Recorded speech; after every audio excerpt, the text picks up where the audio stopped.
Hi friends, good evening and welcome to my channel Mukambika Nursing. Friends, in this video we can see some questions from pediatric nursing, that is gastrointestinal disorders. And first question, a nurse is preparing to care for a child with diagnosis of intussusception. The nurse reviews the child record and expect to note which symptoms of this disorder documented. And options are option A watery diarrhea, option B ribbon like stools, option C profuse projectile vomiting, and option D bright red blood and mucus in the stool. This is our question and options. So here a child is diagnosed with intussusception and the nurse is caring for that child, and she is noticing the symptoms and which symptoms she should note it in the nurse's record. That is our questions. So here we have to know what is intussusception. Intussusception is a telescoping of one portion of the bowel into another. In the picture we can see normal and intussusception. See the difference? That is when a portion of the intestine fold like a telescope. Just picture we can see, and with one segment slipping inside the other segment. Okay, that is called the intussusception. In this condition result in an obstruction to the passage of intestinal content, and the child with intussusception typically have severe abdominal pain. So the child have severe abdominal pain, that is crampy and intermittent, and causing the child to draw in the knee to chest, that is knee is folding into the chest. That like cramping pain the child may experience, causing the child to draw the knee to the chest, and vomiting may be present. In this condition vomiting may be present but not projectile, and bright red blood and mucus are present through the rectum, that is through the stool. Bright red blood and mucus is present in case of intussusception. So our option D, it is there, bright red blood and mucus is present in the stool. And also other symptoms we can see.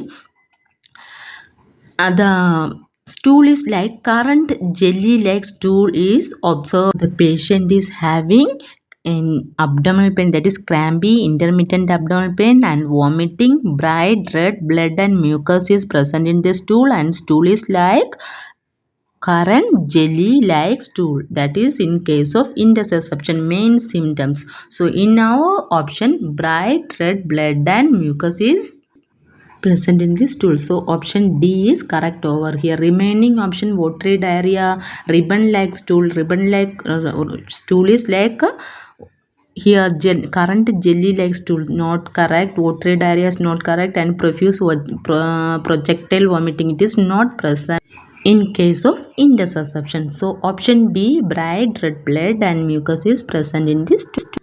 That is our correct answer. Second question. A clinic nurse reviews the record of an infant and note that the physician has documented a diagnosis of suspected Hirschsprung's disease. The nurse reviews the assessment finding documented in the record, knowing that which symptom most likely lead to the mother to seek health care for the infant. This is the question, and options are first option diarrhea, option B projectile vomiting, option C regurgitation of feeding, option D foul smelling ribbon like stool. Here an infant is diagnosed with suspected Hirschsprung's disease, and the nurse reviews the assessment finding and documented in the record, and she should explain, she should tell the mother that some signs and symptoms persist to the baby or persist to the infant, that should be she should seek immediate health care for the infant. So what are the signs and symptoms can expect in this case, in this suspected Hirschsprung's disease, that she should know, then only she can explain it to the mother. So here we will see what is Hirschsprung's disease. Hirschsprung's disease is a congenital anomaly, is also known as congenital aganglionosis. Okay, here it occurs as a result of absence of ganglionic cells in the rectum and other areas of the affected intestine. So chronic constipation, the symptoms include chronic constipation begins in the first month of the life and resulting pellet-like or ribbon-like stool that are foul-smelling is a clinical manifestation of this Hirschsprung's disease. So one of the most important clinical manifestation of this Hirschsprung's disorder include chronic constipation begins in the first month of life and it like a pellet like stool like pellet or ribbon like stool and foul smelling. So in our option D it is there foul smelling ribbon like stool. So it should be noted to the physician immediately and take care of the baby. So option D is correct over here. And the other clinical manifestations include delayed passage or absence of meconium stool in the neonatal period is also a sign, and also bowel obstruction, especially in the neonatal period, and abdominal pain, abdominal distension, and failure to thrive, also the clinical manifestation of this Hirschsprung's disease.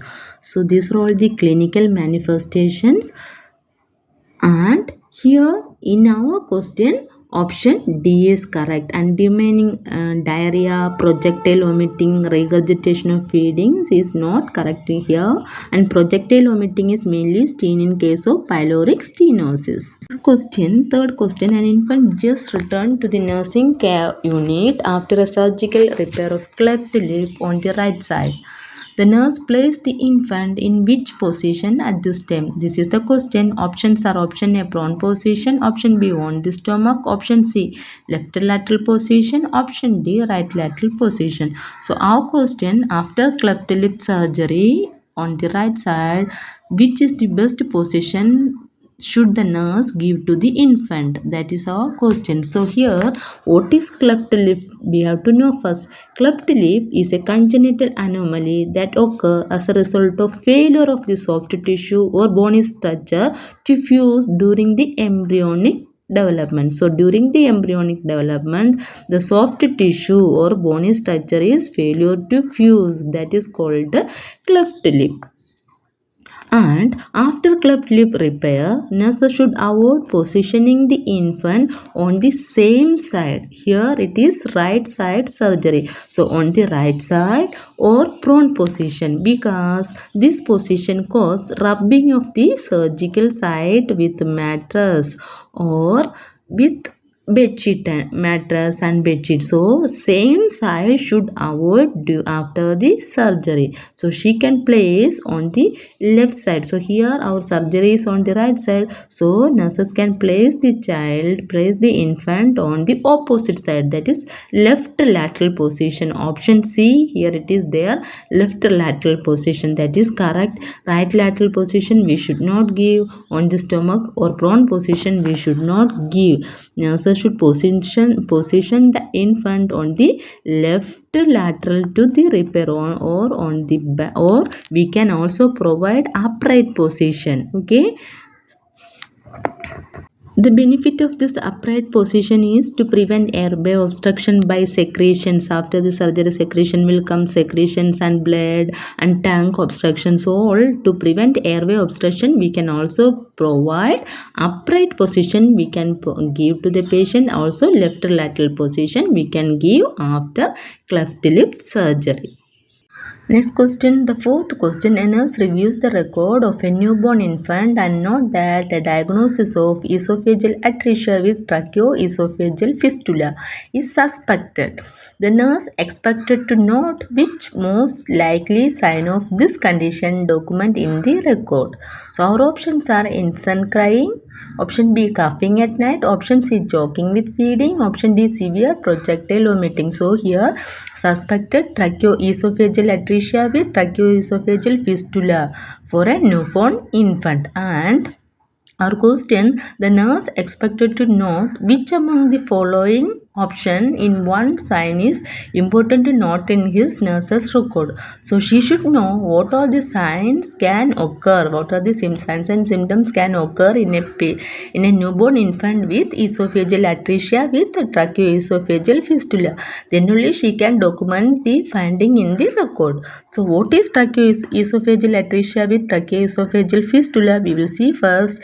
In esophageal atresia and tracheoesophageal fistula, the esophagus terminate before it reaches the stomach, okay, and ending in a blind pouch. So due to that, a fistula is present that form an unnatural connection with trachea. So the fistula have unnatural connection with trachea. So any child who exhibit this esophageal atresia with tracheoesophageal fistula may have coughing and choking with feeding, coughing and choking with feeding, and unexplained cyanosis. That is 3 C's. 3 C's is important in case of esophageal atresia with tracheoesophageal fistula. What are the 3 C's? Coughing and choking with feeding and unexplained cyanosis. In our option, choking with feeding is there, so that is the correct answer over here. And infant crying, it is not correct. And coughing at night, coughing at not night, coughing while feeding, and choking with feeding, that is correct. And last option, severe projectile vomiting. Severe projectile vomiting is seen in case of pyloric stenosis. So here our options, option C, choking with feeding, is correct answer.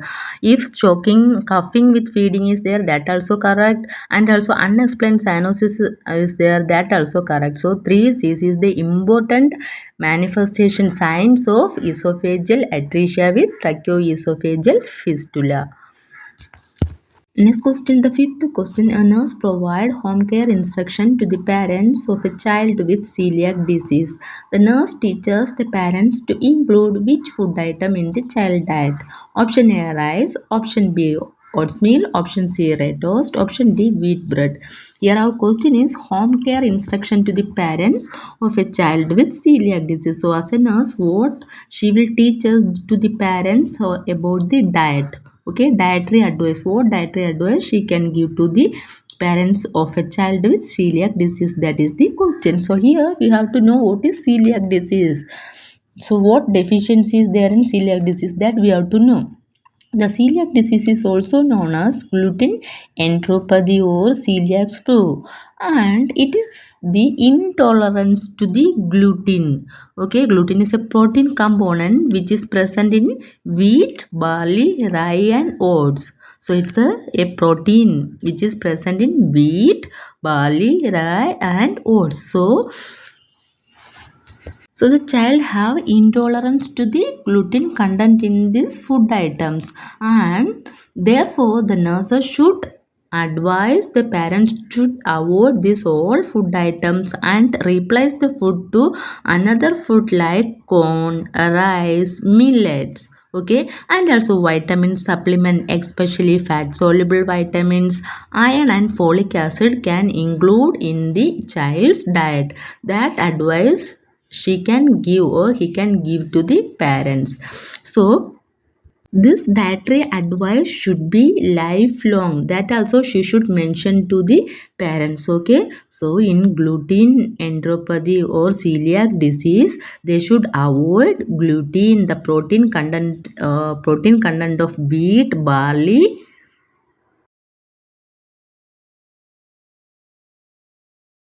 rye and oats, and this is replaced by rice, millet, and corn. Okay, also vitamin supplements, iron and folic acid. So our option A is correct over here.